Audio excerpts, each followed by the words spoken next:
Hello, everyone. This is Controls 1 Lab 12 PLC introduction with Siemens. All right. Let me just get the pointer. I need. Okay. Yeah. So. So we start with Siemens PLC. Of course, with the following the controls courses. After this one, we're gonna have more lab and topic on the PLC. Also, we're gonna focus on different type of PLC, a different brand name. This is Siemens, very popular name. And also, we're going to talk about the other very popular brand name, Rockwell and Allen Bradley. All right. So again, this is just a basic introduction. On the picture, you already see the equipment within the lab room. All right. So on the top, as you can see on here, this is the PLC system. We're gonna have the details. Have a look with each module. All right, the connections. Underneath the PLC, you can see here in the kind of in the center is a HMI, human machine interface. That's definitely going to be some topic we're going to learn in the future in different controls courses, but not on this one. All right. So we don't even need to use this the equipment for this lab. All right. So on the left-hand side, we see some very familiar devices. Right? On the top, we can see a box with all the pilot lights. There are 8 of them. All right, we're going to use that as indicators. Underneath there, you have that's the power switch for the whole trainer, whole board, and below that you can see another control box with all the devices we are already so familiar with, right? So we have 3 selector switches on top, right? And then we have 5 different push buttons, right? So they're different shape, different color, but if you remember what we learned so far, normally those 2 red buttons, 4 PB, 5 PB, because they are red, that means represent the stop function. We usually use that as a stop button, and also they are normally closed. And those 3 on top, they are normally open. You will see that in the demo. In the moment. Underneath there, in the bottom row in the middle, you will see a potentiometer. It's a pot. We can call it a pot, right? So that's a adjustment we can set up for the analog voltage as input go into the PLC. All right. So if you follow my pointer on the right-hand side, on top, we are familiar with this device right now, right? So we have a control box with the 3-wire control box and start and stop.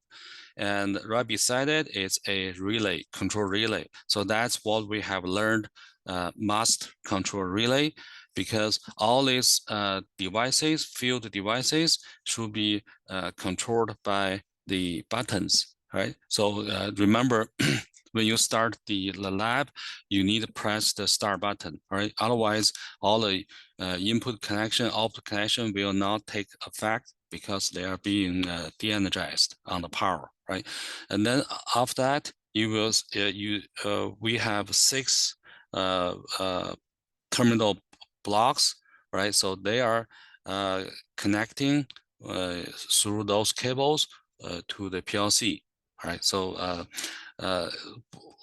again, we'll have a part of the lab to work on those, or I'll let you know.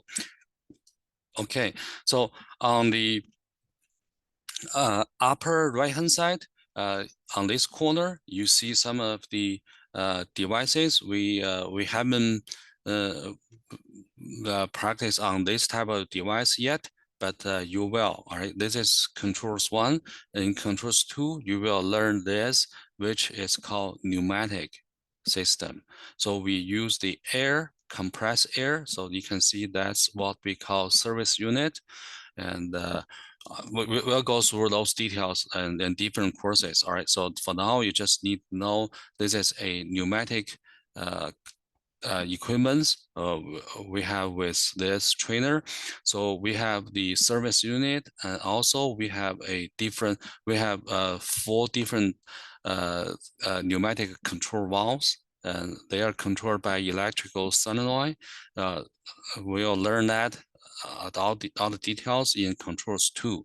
And below that, those are the 4 cylinders controlled by the valves. Right, so those cylinders will extend and retract, controlled by the valve, and which is controlled by the electrical signal from the PLC. All right, so with PLC, we only need to focus on this part of the system. On the right-hand side, there are a few modules. That's what we call the extension or remote IOs. So we don't use that for this lab. And also, you can see here, all the green cables are the communication networks. All right, so that is the connections. All right, so let's look at some of the basic background before we start on the lab. All right, so you can see on this slide, we have a detailed picture of the PLC system. All right, so first I want to talk about the modules. So this type of PLC is what we call the modular PLC. So the reason for that, the name is that because you can see there are different slots or different compartment, different places we can install different device, right? So the first one on this particular installation, this one is the power supply. And the second one, you can see that's what we call the controller. So this is a PLC system, right? The controller is very, very important component, that which is the one we're looking at right now. It's called Siemens S7-1500, right? So this PLC controller has a LED display and also has buttons and navigate arrows, so you can look at information on there. Not every PLC has this kind of setup, so you probably have to use different kind of indicators, right? So that's what I want to talk about, indicators. So you can see based on the modules, right? You have the different green lines, right? The indicator lines, right? That tells you the information about the module, right? So you have to get used to this type of technique. You have to understand what's going on with the different system with different indicators. Of course, with the display like this, it's easier, right? But indicator is more common and for all the devices, right? So after the PLC controller, we have 1, 2, 3, 4 different modules, right? So in this particular configuration setup, we have the analog input as the first one, analog output with after that, and then the one I opened the cover, you can see this is the digital input and digital output after that, right? So what I want to know that it doesn't have to be in this way. You can have any configuration, right? For example, you could have a digital input as the first one right after the controller, then followed by any order, any module.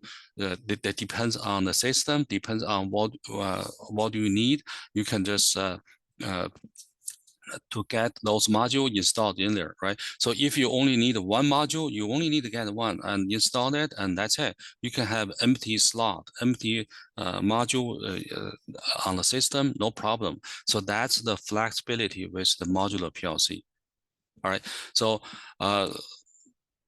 while you are working on the lab, I want you to understand the electrical connections. You can see here with the cover open, you can see the black cables. Those are the cable we use to connect to the device. For example, the input, right? The one input will be connected. So those that's the module, right? So underneath here, you can see the black cable. If you twist them, that eventually will connect to this box with all the switches and push buttons going to there. And also the other type of digital input is that you it's hard to see on there. So on those 4 cylinders, they have different sensors, right? So the sensor a little bit on here. I'm not sure if I can zoom in.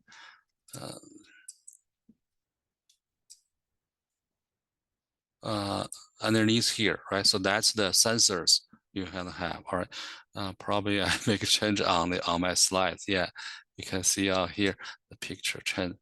But anyway, all right. So that's where it's being connected into the digital input, right? So that's all those cables. Right? Digital output is the one next.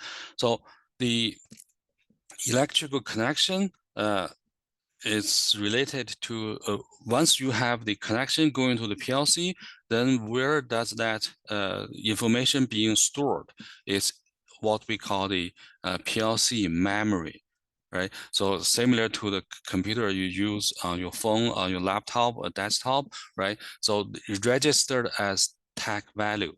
We call that tag value to represent the connections. For example, the button or selected switches, right? So we use the value to represent that. And depends on the device, we could have 2 different type, at least 2 different type, digital or analog, right? So the one you can see on this picture, I'm showing a digital. So on this one, you can see on the left-hand side, you have a 24-volt DC being connected on one side of the selector switch. And on the other side of the selector switch is being connected to PLC input. All right, so we can use a tag. Maybe you can name that as SS to represent this device.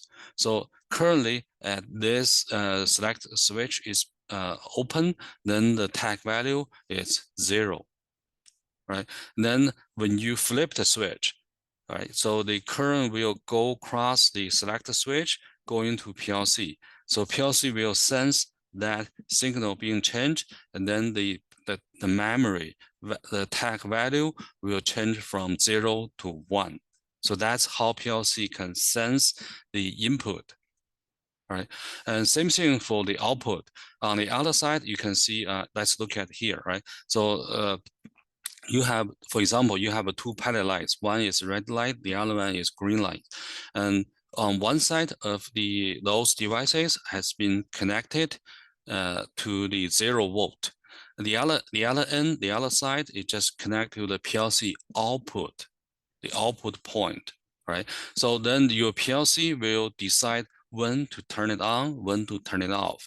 So if you need to turn it on the output, just change the tag value from 0 to 1, then they will turn on, right? So you can see here with the tag value 0, they are off, right? So it's just based on the connection, you sense the input, and also you can control the output, right? Of course, in between, you need to have a program. That's what we call ladder logic. We'll learn that, all right, later on. So regarding this, all right, so I want you to use what we have learned so far on the controls 1. So this is the bridge. All right, so you have to start to think in this way when you start to work with PLC. So with PLC, each digital tag, right, so similar to the SS, PLR, PLG, can be considered as the coil of a imaginary relay. So we already learned relay, right? But this is not physical real relay. It's a imaginary relay. It's within the PLC memory, right? So the tag is the coil, right? You can call imaginary coil. So when this tag has a value of 1, that means this coil is being energized, right? If it's 0, that means de-energized, right? So with coil, you know that can control the contacts, based on the relay we learned, right? So even though this is a imaginary contact, right? So this imaginary relay has countless normally open and normally closed contacts. The best term for that is what we call PLC instructions. Also, you can see here countless. So that means unlimited, right? So with physical relay, you have maybe two different sides.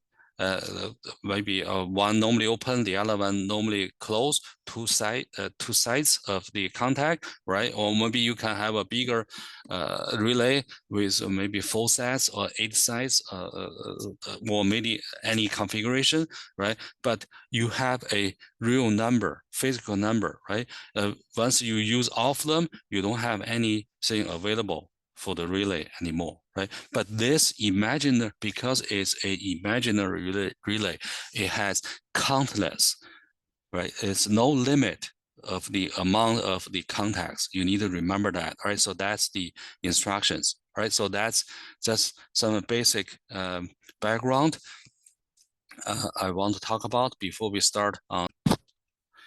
This is the file we're going to use for this lab, all right? So because this is the first PLC lab, I don't want you to, I don't need you to program any logic. I already create the file for you, all right? So you just need to download and start it, work with that, all right? So on the FOL, you will see a very similar website on this, right? So there's a file, right? I need you to download. So controls one Siemens, you need click here and download.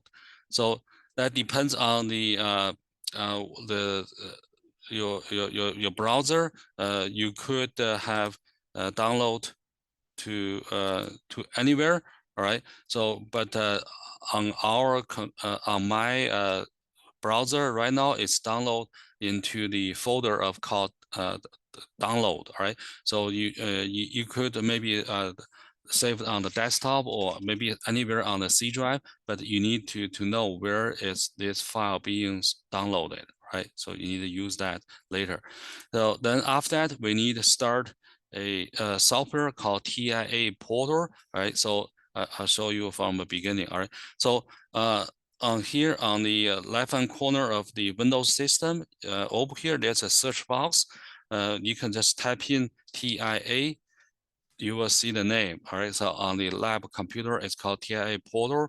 So you can click on that to start on the software, all right? So one thing I want to talk about this software is it's a very powerful engineer software.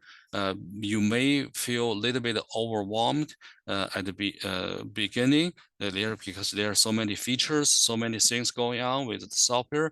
I don't expect you to know everything, but you need to just follow the instruction procedure to finish the lab, and that's it. We don't have to learn everything from this software, all right? So that's very likely once you start the software, that's the first screen you will see, all right? That's usually when you create, you can see here, create a new project. You don't need to create, I already create that for you. So you just need to move cursor to the bottom left corner, you will see called project view, right? So you just click on that. So you just basically skip the create step. So you go into the project view. So once you go into project view, again, there are lots features, lots parts of the software. You don't have to know everything, right? Just follow the procedure or watch this demo, right? Follow my cursor. So you can go to the menu bar, right? So with the menu bar, click the first one option called project, and then the one of the choices is called retrieve. So we want to retrieve the project from the file we just download. All right. So again, that's why you need to know where the file it is. All right. So you go to on my computer, it's underneath the downloads, right? So once you click on that folder, you see this file, and just double click, open it. And then after that, it will ask you, where do you want to save, select target directory, right? Just you can see here that's underneath document automation. You can just click the select folder to accept the default. It's just the Siemens default folder, right? So you can see the software start to work, and then you will see everything on the left-hand side in a moment. You just basically open up the download file and then set up everything ready, right? So probably the first time it will take a little bit long time. Hopefully that won't take too long. Then we can start to work on the Siemens PLC system, all right? So yeah, it got there, all right? So now once we open the file, we want to communicate with the real PLC, right? So the one I just showed you on there, we will download the program into the PLC controller. So before you download, there's one thing on the LED, you can see here, if the LED is off, you can press the OK button, then you will see here, I think it's a K1 or K2, let me see here. I'm in the lab, X1, X2, all right? So there's X1, X2 different communication port. So probably you will see not very clear, but you can see here, there's numbers here. That's the IP address of this PLC controller. It's 192.168.0.72. So of course, on your station, it's going to be a different number. You need to pay attention on that. All right, so we will download to there. So let's go back to here. So on the left-hand side, there are different nodes or folders. One of them is called PLC. You can see here, right? So that's the configuration for the PLC system. So if you open that, click on the arrow on the left-hand side, you will see there are lots of subfolders or different nodes, right? So we're gonna look at that. Again, don't worry about the so many different nodes, all right? You just need to follow the procedure, right? So of course, we need to download first, all right? So, but before download, I just want to remind you, same thing for me, I need to press the start button on the control box. Remember that we talk about the master control relay. So we need to press the button to energize the master control relay. All right. So this is what I did. Of course, you don't see that on here. I already pressed the button. So now, if you right click on the PLC, then you will find one of the option is called, there are different ways to do the same thing. All right. I just want to show you, I think it's the most straightforward way. So right click, you will choose the download to device, and you will have 4 different options. Choose the one hardware configuration, right? So the second one, you just basically download everything to the PLC controller. So you have to download hardware and also software. Hardware, that means the configuration of your input, output. Remember what I talked about? It could be any order, it could be any number of modules. So for that, obviously you need to do something on the background, but you don't need to do it for this step, all right? So you will see a pop window. On this pop window, you need to select the communication, right? So in the middle, you will see here, select, we choose the first one, PNIE. You know, again, just follow this steps. You don't have to know the details, all right? So you will have a different interface on the options on here. I believe the one is the this one, connection 5. All right, so we'll see the result. If it's wrong, we can always choose later. I'm pretty sure it's this one. All right, then remember I talked about on the PLC, it has 2 ports, right? So we want to choose the X1, and then you can see here in the middle, we start search, right? So to see if we can find any PLC controller connected to our computer. And here we go. So we have a list of the PLC controllers basically everything in the room is underneath here. So if you slide up and down, you will see different modules, different IP address. Remember the one I asked you to look at it. The one I'm sitting on right now is on the 72. So that's why I need to highlight this IP address 72. All right, so that's what I want to download. Load, they call load. All right, so highlight the one you were working with and click load. And they just want to confirm. Yeah, click yes. And then they start to compile configuration. They just do all their software thing. Do the job on here. And again, I think they ask you to confirm again. Just load. It Rockwell called download. Siemens over here is called load. But anyway, all right. So you can see here finish. So we just need to click finish. So we're done. So but again, we only finish the hardware, right? So we come back over here, right click on the PLC controller and go back to download to the device. And then now we want to download software. So again, we want to choose the software all. Just download all. We want to download everything. So I'm going to show you what's in the software, right, in a moment, but we just want to download for now. And then probably you will see a pop window to ask you to confirm something, because you can see here load is being grayed out. You cannot click on the load because it has something they need you to confirm.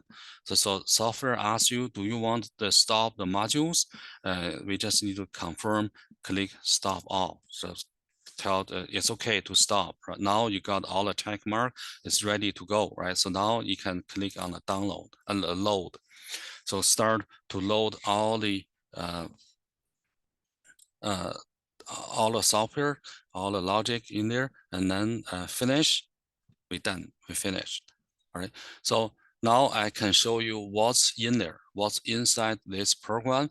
So on the left-hand side, if you go underneath the PLC folder, you will find a subfolder called Program Blocks. Again, click on the arrow, you will see a list of the blocks. All right. So there are quite a few of them. One of them is called main. So that's the main block. So if you double click on that, all right, double click, then over here, this will open up. All right. So it will open up, you will see what's in there. All right. So again, there's a different part of the screen. Maybe you don't want to have so many parts being open. You can follow me to close some of them. So at least for this part, there's some feedback information. We don't need to open all the time. So you can move your cursor to the middle. This is what we call the collapse automatically. So you don't want this window open all the time, you can just click on that. All right. So when it's if you want bring back, not very likely you need to bring back, but you can also click this to bring back. All right. So this is more obviously more room you can look at it. And same thing on top. This part we don't need it, so you can click on this arrow to collapse the up window. So now we have more room to look at it. All right. So you can see this is similar to what we wired on the electrical connections, right? You can see similar to contacts, right? Normally contacts, normally closed contact, normally open contact, right? So that's why it's called ladder logic, all right? So basically, this program is just based on the different the setup on the SS, YSS, those selected switches to call different part of the routine. So you can see here, I think I can click on this. So yeah, if you click on this, you can get rid of the address. So we don't worry about the address too much. So we can just click the to only shows the name, right? So that's what you can see here, right? So that's address and the name. But if you click on here, you only see the name. We're interested in the name only, so for now. So S1, S2, S3, S4, those are we call the subroutines, sub blocks. All right. So on the left-hand side, you can see here on the list S1, S2 to S5. So based on the conditions, combinations of those selected switches, we call different part of program. All right. So we already download that on the PLC. All right. So this is the program, but it's offline, right? So this is the design, but we want to see what exactly is running on the PLC. So if you follow my cursor on top, you will see here, there's a monitoring on and off button. So right now it's off. We can click that will turn on. So once we turn on the monitor, you actually seeing the real-time situation, the running in the PLC controller. So notice the difference, right? So now you see the green highlights on the program, right? So you can see here, because I flipped all the select switch to the left-hand side, so they are open, all right? Or maybe I can show you a difference in before this. So, but basically you can see here, this is highlight. That means we are only calling the S1. You can see here on the S2, S3, all the others is broken. You can see here it's not being highlighted. So that means those part of the programs are not being running. Only the S1 being running because it has the continuous path being highlighted. All right. So now I'm going to look at different part of a PLC. Remember we talk about tags, right? So if you go to the subfolder on here, there's a folder called the PLC tags. So if you double click on the show all tags, there's all the tags are created within the PLC. All right. So again, on the top, there's also a monitor button, right? So if you click this monitor button, you basically seeing the real time on the PLC input output with all the connections. All right. So I want you to pay attention on here. One of them is called 3SS. All right. So right now you can see here, it shows false, right? There's no highlights. Now, I'm going to flip the switch on my station. You won't see it, but you will see here, it changed to true, from false to true. And also the green highlight on and off. So that means, remember we talk about the PLC input out like this, right? When it's open, it's 0, right? Or the Siemens call false. When you close the contact, Siemens PLC will read tag value 1, or they call true, right? Also, you can see the indicators, right? So this is one thing I want you to realize here. This is a select switch, and also it's maintain type, all right? So now we look at push buttons. There's one push button called 1PL, right? So if you look at the picture, 1PL is here, right? So 3SS, that was here. 1PL 1PB, sorry, 1PB is here. So I'm going to press the 1PB on my station, watch what the monitor value on the 1PB. You can see here it was false, and now it changed to true, being highlighted, right? So that means this button, this is a button, right? So this is a momentary, not a maintained, different from the select switch. And also you should understand this is normally open type, right? Momentary, normally open type for the 1PB. So let's look at 4PB. 4PB right now, I'm not pressing that. It's released. It has the true value 1. You can see here, bit value has 1. right? So then when I press it, basically full PB is this mushroom push button, right? So when I press it and hold on it, you can see it's a false, right? It highlighted is off. And then when I release the button, it goes back to true. So that tells you this full PB is normally closed push button. Right, you understand that, right? Even though that we have different devices, but they all come down to the tag value, either 0 or 1 for the digital type of input output. Right, so this is what I called the imaginary coil. So now we can go back to the OB1. So you can double click this to open it, or if you go to bottom, there's a tab, right? You can click this one to go back to here. All right. So right now you can see because the 1SS, 2SS, both on the left hand side is calling the S1. Then let's look at what's S1. All right. When I open it, all right. So again, I can make this one close up. Yeah. So I have to look at it online, right? Remember this button, it has a glasses and play, like a green play button. That's online, right? So that means it's the we are running online and look at the PLC memory in the real time. So at this, I want you to understand the imaginary contacts controlled by the imaginary coil of 1 PB. So what's this? All right, so let me get rid of the address again. So we just want, you can see here, that's easier for us to look at it. So you can see both of them are the labeled as 1 PB. Remember, about 1 PB I just showed you, that's a imaginary coil, right? Right now the value is 0, right? Because it's normally open, but because it's de-energized, the imaginary contact of the normally closed is highlighted. Right? That makes sense because the coil de-energized, normally closed contact is closed, normally open is open. Understand? Right. So don't worry about the output. They just like a placeholder. I just want to use that. That's why I call dummy. All right. No purpose. So right now I'm going to press my 1 PB. So right now it's 0, right? Normally open. When I press my button, the imaginary contact, the imaginary coil of 1 PB will change to 1, right?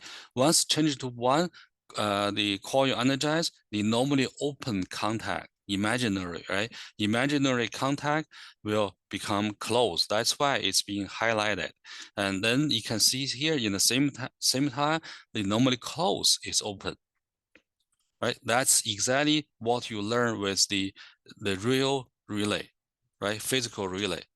Now I release the button, right? So the button value is the coil. Right now it's released, it's 0, it's de-energized, right? And then close, normally close is closed, normally open is open. When I press and hold the button, the value is 1. The coil is energized, normally open, close, normally close become open. Right, so that's what I want you to see on that. And then let's look at the full PB, the network number 2. Because full PB is normally closed push button. If right now I didn't press it, I'm not pressing it, it has value 1. So normally open, imaginary normally open contact, or the instruction is being highlighted. So that means it's closed. That makes sense. Same thing, right? Normally closed is open. But once I press the button, once I press button, you will see they flip, right? So now you can see here, both buttons are being released, but they respond differently on the PLC. That makes sense because normally open for the 1 PB, normally close for the 4 PB. All right, but you need to know it's all based on the concept of the relay. Coil control the contact. All right, so this is the first two networks, and the last network is something I want to show you for the output. Right, 1 PB, 4 PB is the example, are the examples of input. And now you're seeing the examples for the output. So we have 1PL, 4PL, 7PL, and this is the cylinder extent. So again, those are the just placeholder. Don't worry about that. So based on this, on the software, you can have a feature called the modify. So if you right click on the 1PL, again, you will see different options. One of them is called modify. All right, right now it's 0. So you can modify to 1. Right, once you modify to 1, you can see here it's being highlighted, right, similar to this. But also, again, you don't see that in the real time, but on the station, when you work on the lab, you will see 1PL, turn it on. This red light, turn on. Right, remember we talk about the value on here, right? It's like this. We change this value to 1, then you will see the red light turn on. Right? That's what you supposed to observe in the lab, right? If you right click, modify, you can change back to 0. So of course you will see the light turn off, right? So then you will see those 2 lights. You can play with that. And then the other one is something new for this. We haven't played with this type of device before. This is the C1 cylinder number 1 extend. So if you right click, modify to 1, in the lab, you'll see something really cool happening. All right, I don't want to spoil that. I'll leave that for you to discover. Right, notice this. You can see it being highlighted. You don't have to energize those. You can directly toggle this or modify that. All right, so you can also modify back to 0. Right, then again, you will observe something in the lab. Right, so that's something you can play with. So this is the first part, right? Let's go back to the main block. So we finished the subroutine sub block number 1. We want going test on number 2. So with number 2, you can see here it's broken, right? It has it's waiting for you can see here 2SS is highlighted. It's just waiting for the 1SS being turned on. So now I'm gonna flip on that on my station. So you can see here, this one become true and S2 being running on here. So S1 you can see here is broken. So we don't call the S1 anymore. We're running on the S2. So let's look at what's on the S2. Basically, I want you to look at the normally open and normally closed contact. All right. So again, once you open it, you can turn on the monitor. All right. So look at here. I have something here. Imaginary, hence unlimited or countless. Right. Normally open, normally closed contact controlled by the imaginary coil of 1 PB. So over here, let me get rid of that. You don't have to, all right, but I just want to show you very quickly on here. Both are controlled 1 PL, right? Remember, imaginary coil. So one is normally open, the other one normally closed. So you can see here, normally open, it's broken, right? So 1 PL right now is off. But normally closed is highlighted. So that means the 4PL, if you look at it in the lab, 4PL is on, 1PL is off. That's the current state of the device. So remember, this PB is momentary, normally open. So now I'm going to press that 1 PB on my station. Now I'm pressing it and holding it. So now you can see this imaginary, normally open contact become closed. So that's why you see 1 PL turn on, but in the same time, 4 PL turn off. That's exactly what you have learned with the real relay, right? Right now, the coil is 1 PB, right? And then you have a contact, different contacts control different PLs, right? So that means when you release 1 PB, 1 PL is off, 4 PL is on because they controlled by different type of contact. And then the opposite happens on the 4 PB because they're different type, right? 4 PB is normally closed.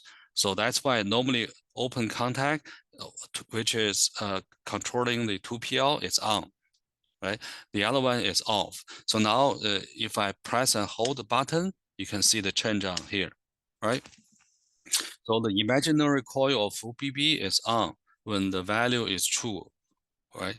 Value of 1, right? Resulting from the release normally close. So that's why you see the contrast between these two push button. Even though they're different uh, on the appearance, but they work basically on the same principle, right? The push button energize the imaginary coil, right? Based on the coil, if it's de-energized, the normally closed is closed, normally open is open. But once you energize the coil, they flip. Exactly what you learned from so far from the relay. All right. So let's go back to the main, look at the next part. All right. So this is what we calling on S2. So now we're going to the two-wire control, which is the S3. So for that, I need flip my one SS back. So that's here, right? But I want to call this, I flip 2SS. So now we're calling the S3. So let's look at what's S3. S3 is what we call the two-wire control. Again, turn the monitor on. So I use the 3SS to extend the cylinder. So the cylinder right now is retract. It's at home. That's why the sensor, remember, we already learned the sensor, right? The sensor is closed. You see 3PL turn on, but extend is off. That's why the pilot is off, right? So this is just basic control with the cylinder. So now I'm going to flip on my 3SS. So you can see 3SS turn on, then the cylinder will extend. And then the retract is off, extend is on, right? So that's what you will see on the two-wire control. Again, select the switch is maintained, right? So now with the different setup, we want to go to the three-wire control. So in order to run three-wire control, we need to have one SS and two SS. Turn it on. So we need this. So now, yeah, we successfully switched to the S4 three-wire control, right? You can see here, this one is running. So let's look at the three-wire control, similar to the hot-wired three-wire control, right? So we have 1 PB as the start button, 4 PB as stop button. So pay attention on here, right? 4 PB, we need use the normally imaginary, normally open contact. Think about here. Remember that we talk about it, right? So button is released, the value is 1. So we need to choose, oh, I need to turn on the monitor. So you can see that. So you can see here it's being highlighted. So that means 4 PB is released, the value is 1, the normally open contact is closed. So that's why it's being highlighted, right? Right now it's just waiting for 1 PB. Right, three-wire control. Once we press 1 PB, because it's normally open, once I press it, it will energize the output, and this one come back to seal in here, right? Normally open contact, seal in the button, then you have the three-wire control. And then the other one is just same thing. The retract proxy, extend proxy can be used to energize different pilot lights, right? Similar to before, but different type of pilot lights. So let me press the 1 PB. You can see here it's broken right now. When I press it, it's being energized, come back, seal in, three-wire control, and also the sensor energize the pilot light, they change. Now I'm gonna release the button, right? Once I release, even though it's broken, because it's bypassed, it's keeping the cylinder extending, right? And it's just waiting for me to press the stop button. So when I press 4 PB, you can see that output being de-energized is returned back to the home. So that's the three-wire control. Equivalent to the two-wire control logic, extend and retract, but two different type of control, two different design, right? So let's look at the last part. For the last part, we want to look at the analog. So before we go into the analog, I'm going to show you the setup on the analog connections. So this is what you need to do with on the trainer. So again, so with analog, we use this. This is the potentiometer as input. It will adjust the input voltage from 0 to 10 volts, right? That goes through all the wires. You can see here these two blue cable connect into the terminal block. So with the terminal block, we can use the DMM, your probe, two probes to go into the terminal. You can plug in, right? So you don't have to use your hand to hold it. You can plug in there. So you can see here, right now I'm reading the DC voltage 9.9. So it's supposed to be 10 volt, a little bit lower than that, all right? So that is the, you can use this. Once you turn this part, you will see the voltage change from 0 to 10 volts, right? So that's analog input, right? And then with the program processed, you will have the PLC output analog signal. And with output is here, it's from this block. And then we use those two cables, red and blue, connect to this milliamp meter. So this one is in the lab, it's being connected. So we go into the PLC with the voltage signal, analog signal, and then we output as the current. Of course, you can use any combination. You can even reverse it, all right? But for this example, I use the 4 to 20 milliamp as the analog output, right? So that's, you can monitor, right? So that's the background. Now let's look at on a program.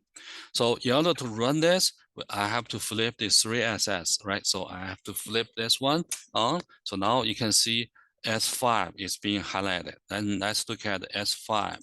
Again, there are going to be lots instructions, and you don't understand totally, but don't worry, all right? So you don't have to know that for now. You will learn that later, right? So so there are different networks. Again, I'm gonna make the window bigger. So let's look at here. Network 1, we get the analog input voltage from the part, right? So you can see here, there's a move instruction. So this is the address. Again, I can get rid of the address. So input voltage part as input, and then output the voltage raw. It's a raw data. It's not being processed. So that's the tag. All right, and then for the next one, we use a instruction called scale. Scale, that means basically you put that into, I think, yeah, I explained that. Convert the raw data into engineer values. So we want to use the engineer value from 0 to 100 to represent the input. So that's why you can see here, this voltage raw going to the input, then we set up limit from 0 to 100. And after that, you have some return. I should turn the monitor on. Yeah. So you have some return value. So that means the don't worry about that. It's just give you some indication if that instruction has any problem or not. But look at the output, right? Now you can see 99.21513. So you can see here almost full, right? So right now I'm turning the pot, right? So you can see here, I'm turning this, right? On my station, you will see the value change. So right now you can see the raw data is 6B27. Again, it's hex number, right? Raw data. But this one is something we can read, human can read. So I'm turning to the left. You can see that reduced the value, right? 80 something now, right? If I turn all the way to the left, it should go back to 0. Yeah, you can see here, 0, right? Then I start to increase, you can see the value change, right? So again, this is not digital, it's totally different type of input we call analog, right? So what we use that for? So this part could be a sensor to indicate maybe the temperature or the liquid level or the speed of your motor, all kinds of things, right? So that represents your input. Then you can use your PLC instruction to process it. Right now, I'm just using a very, very simple instruction called multiplication, right? I just use this voltage real data times 1.3. Suppose that I'm doing some complicated calculation, then the result will be simulated on here. So you can see the input is 7.873 or something like that, and then times 1.3, the result, I use that as represent the simulate calculation, turns out is 10 something, 10.23618, right? So that would be the result. Right? Then I use next one. I use the opposite of scale. I use this engineer reading. Human can read value 10 point something, convert that result back into the raw data. All right, so I want to have output. So you can see here again. I use this to unscale. So that will go into the milliamp raw data. The raw data is 2830. You don't have to worry about that. So that's not this computer internal values. And this raw data will be moved into the output current milliamp, right? So which can be monitored by this meter, milliamp, right? So you adjust the pot, you see the voltage change going to the PLC. After PLC processed, then you see the output change. This is what you want to look at on here. So I'm going to turn the pot now, right? Start slowly increase. You can see that increase, right? So that's where. So remember, we times 1.3, right? This is something I want you to look at, right? So if I turn all the way for the voltage, so that's going to be the full scale. And then once times 1.3, that's going to be over to the full scale on the output, right? So you can see on here, kind of that you can look at this output on here. So right now it's 6A, 13 increase, right? So you can see here the value change. And also same thing here, the return value is all zero, no error. And this one is being highlighted. I want you to pay attention on this area. All right, I'm increasing that. And on your DMM, you should be able to see the voltage. All right, so once you get into certain number on here, which is, I believe it's 27 something. Yeah, so you can see here. So I dial back a little bit, 2746 something on here, right? So return value is 0. So if I get on here, you can see here, right? It has some value. It's before was all 0, right? So that means the instruction tells you, okay, there's something wrong on here, because right now what you have on here, the output is all over 100. You can see here, because the voltage is 77. 77 times 1.3 already go over to 100, right? So that means your milliamp meter is full. It get into the 20 milliamp, then stop. So right now I'm changing, you can see here 77, right? I'm still changing the input. You can see here the output stop change, right? Because that's all get a full scale, all right? So this is something interesting you can see from this lab. Okay, so I think that's all I need to demo for